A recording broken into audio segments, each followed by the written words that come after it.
Hi friends, നമുക്ക് നല്ല ചോറിനോടൊപ്പം കഴിക്കാൻ പറ്റിയ നല്ല അടിപൊളി ഉടുപ്പി സ്റ്റൈൽ മീനാക്ഷി പൈനാപ്പിൾ കറി ഉണ്ടാക്കിയാലോ? പായോ. ഞാനിവിടെ എടുത്തിരിക്കുന്നത് നല്ല പഴുത്ത പൈനാപ്പിളാണ്.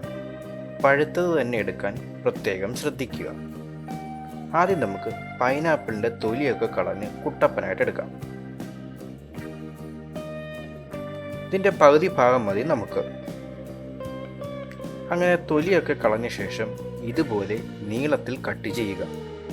എന്നിട്ട് ചെറിയ കഷ്ണങ്ങളായി കട്ട് ചെയ്ത് എടുക്കുക.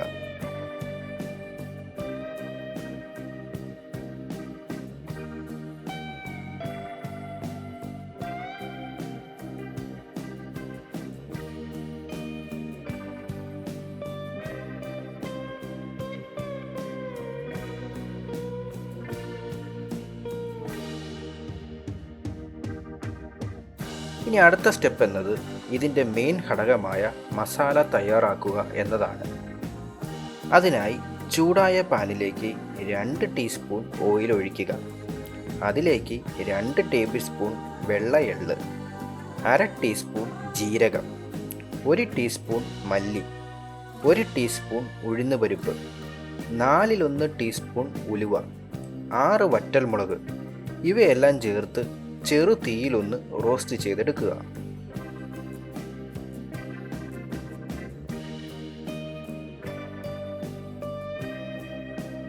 അങ്ങനെ ഇതെല്ലാം ഒന്ന് റോസ്റ്റ് ആയിട്ടുണ്ട്.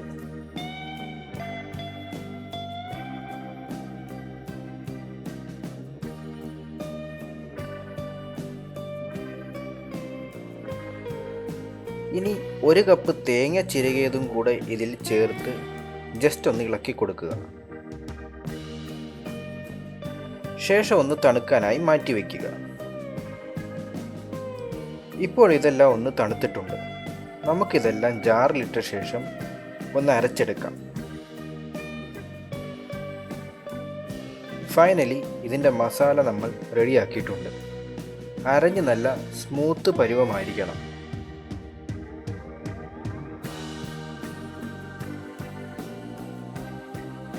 ഇനി നെക്സ്റ്റ് സ്റ്റെപ്പ് എന്ന് പറയുന്നത് പൈനാപ്പിൾ ഒരു 70% കുക്ക് ചെയ്തെടുക്കണം. പാൻ വെച്ച ശേഷം നേരത്തെ കട്ട് ചെയ്ത് വെച്ച പൈനാപ്പിൾ ഇതിലേക്ക് ഇട്ട് കൊടുക്കുക. 1 ടീസ്പൂൺ ഉപ്പ്, 1/2 ടീസ്പൂൺ മഞ്ഞൾപ്പൊടി, അത്യാവശ്യം വലിപ്പമുള്ള ഒരു ശർക്കര, കുറച്ച് വെള്ളവും കൂടെ ചേർത്ത് നല്ല രീതിയിൽ ഇളക്കി ഒരു 10 മിനിറ്റ് തിളപ്പിക്കാം.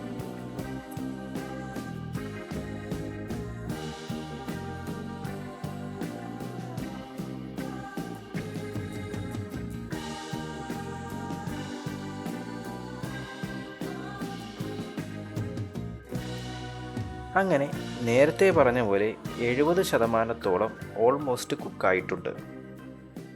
ഇനി ആ മസാല പേസ്റ്റും കൂടെ ചേർത്ത് കൊടുക്കുക. ശരിക്കും പറഞ്ഞാൽ കർണാടകയിൽ ഇതിനെ അനനസ് മെസ്കായ് എന്നാണ് വിളിക്കപ്പെടുന്നത്. ബാംഗ്ലൂർ, മൈസൂർ അവിടങ്ങളിൽ ഇത് അനനസ് ഗോജു എന്നും അറിയപ്പെടുന്നു. ഫൈനലി മസാലയൊക്കെ ചേർത്ത് എല്ലാം ഒന്ന് മിക്സ് ആയിട്ടുണ്ട്. ഒന്ന് കുറുകാനായി 8 മിനിറ്റ് ഒന്ന് തിളപ്പിച്ചെടുക്കാം.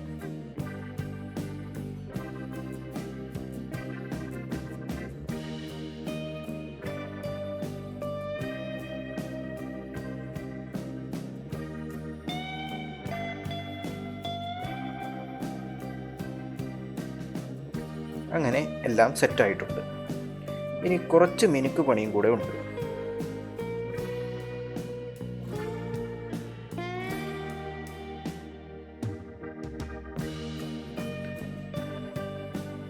ചെറിയ പാനിൽ 2 ടേബിൾ സ്പൂൺ വെളിച്ചെണ്ണ, 1 ടീസ്പൂൺ കടുക്, വറ്റൽമുളക് 2 പൊട്ടിച്ചത്, കുറച്ച് കറിവേപ്പില ഇവയെല്ലാം ചേർത്ത് കടുകൊക്കെ ഒന്ന് പൊട്ടിയ ശേഷം നമ്മുടെ പൈനാപ്പിൾ കറിയിലേക്ക് ചേർത്ത് കൊടുക്കാം.